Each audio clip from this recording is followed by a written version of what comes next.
اعوذ باللہ من الشیطان الرجیم بسم اللہ الرحمن الرحیم ربی اشرح لی صدری ویسر لی امری واحلل عقدۃ من لسانی یفقہوا قولی ربی زدنی علما۔ الحمدللہ۔ السلام علیکم۔ قرآن و سنت چینل میں خوش آمدید۔ ہمارے پیارے نبی صلی اللہ علیہ وسلم نے فرمایا، رمضان کے مہینے میں 4 باتیں کثرت سے کیا کرو۔ 2 تو ایسی ہیں کہ ان سے اللہ تعالیٰ کو خوش کر دو گے، اور 2 ایسی ہیں کہ تم کو بھی ان سے چارہ نہیں ہے۔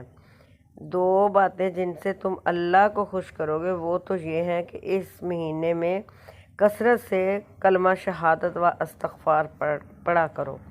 2 باتیں جو تمہارے لیے بہت ضروری ہیں وہ یہ ہیں کہ اللہ تعالیٰ سے جنت طلب کیا کرو اور دوزخ سے پناہ مانگا کرو۔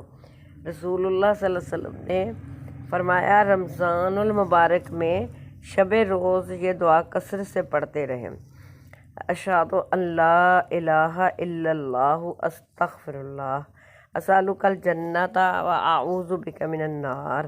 ترجمہ: میں گواہی دیتا ہوں کہ اللہ کے سوا کوئی معبود نہیں، اللہ تعالیٰ سے اپنے گناہوں کی بخشش چاہتا ہوں، یا اللہ تجھ سے ہی جنت کا سوال کرتا ہوں اور جہنم سے پناہ چاہتا ہوں۔ یہ مشکوٰۃ شریف کی حدیث ہے۔ اللہ آپ کا حامی و ناصر ہو۔ اللہ